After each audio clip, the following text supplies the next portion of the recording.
So, ladies and gentlemen, let's keep this show rolling right along. We're having a blast, aren't we? Yeah?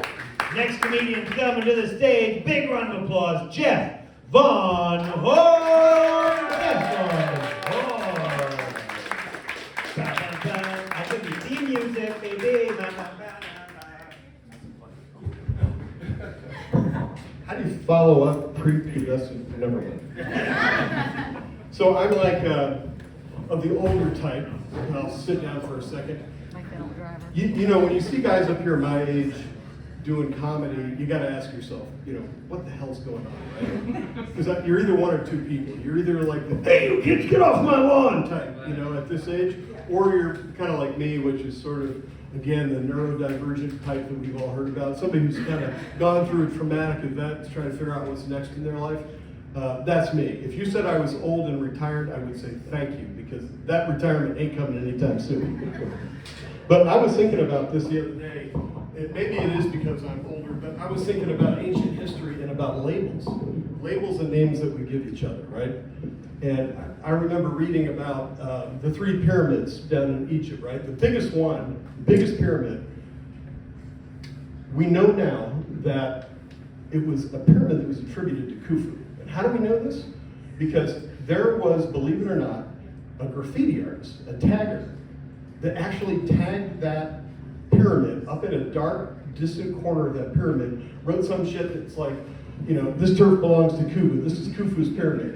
And I got thinking about that, and maybe this is the neurodivergent mind, but I mean, that is commitment. I mean, these people are working with stone implements like chisels and hammers, and they didn't have lights, so somebody had to hold a torch. It probably took them 2 fucking weeks to sit there going, like that, looking over his shoulder, you know, like, you see me? Did they see me? I'm like, you get out of here. It took them a long time to write that. It took a long time. And that is my definition of overachiever. That is an overachiever graffiti artist, somebody that took the time to do that. And then that is also another tag that I remember thinking about because, all right, this is sort of the longest story, but hang with me.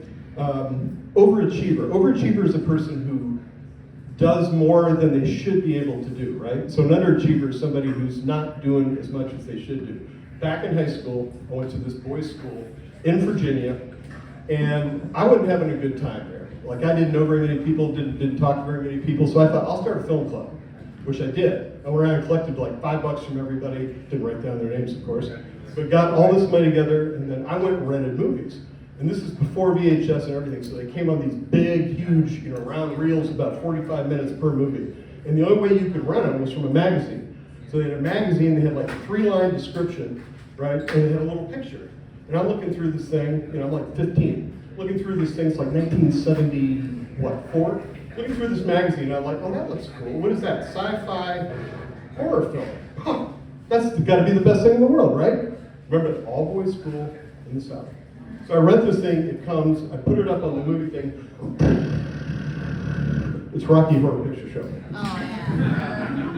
Sweet. You know, Tim Curry in drag, in platform heels, stilettos, you know, dancing like this, you know, and his gay guy that he built and everything like that. Everybody, you know, 30 guys in the room turn around, look at me.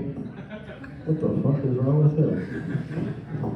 And needless to say, my social calendar really opened up then for a while after that. So I followed it right up with Clockwork Orange. Fuck you. Fuck you. You think that's weird? Watch this shit. They think I'm like some sort of cross-dressing psychopath at this point. So needless to say, freshman, sophomore year was kind of quiet. But this led to a problem. I got called up, had to go to the headmaster's office, and they had a psychologist talk to me. And the psychologist said, well, you're clearly an underachiever. You know, you're not really doing very good here. And that's a label that stuck with me for a long time. And you know, I thought, that's a psychologist that told me that. A psychologist, you know, shared that information with me. And these are the same people that later in life, you know, gave me the tag ADD, ADHD. I mean, that is some fucked up shit if that's the tag for someone who has that problem. That's like 4 Ds, 2 A's, and a hyphen. I was done at the hyphen. I was off doing something else. You know, the hyphen, AD, ADD, adult AD, you know, I was done. And these are the same people that also gave us the term Asperger's, right? A socially inept person who has a hard time, and they give you the word Asperger's. Asperger's. I mean, do you think they sold many t-shirts at that conference? I don't think so. Asperger's. I mean, it sounds like the gay menu item at a Hardee's. I'll have the Asperger's, please. Keep my buns warm, and yeah, avec fromage. Okay, right. That's just terrible, terrible Asperger's.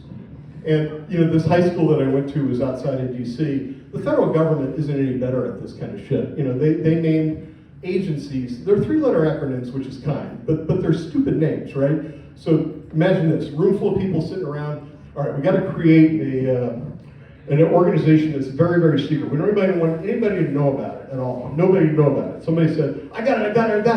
Central Intelligence Agency. And it's like, oh, why didn't we think of that? No one will think of that. Awful name. Another one, FBI, Federal Bureau of Investigation. Tell me that doesn't smack of alcoholism, cocaine, and hookers. I mean, it just does. It's terrible. The other side's not much better. Like if we get to the social organizations, let's pick another one. NAACP. You know what that is? That is the National, help me out here. Association? Advancement of what? Of colored people. Colored people. Do you think that black people named this? Because they didn't. The NAACP was named by white people. Literally, a woman named Mary White and another guy, English guy, named the NAACP. I mean, we're tearing down statues. This organization might need to modernize. That's all I'm saying. There's another one too, which is United, I don't even want to say it, United what? Negro College Fund. I mean, how did that last until now? I don't have any idea. I can tell you that was also named by white people, but you know what, the Black Panthers? It wasn't. Black Panthers were not named by white people.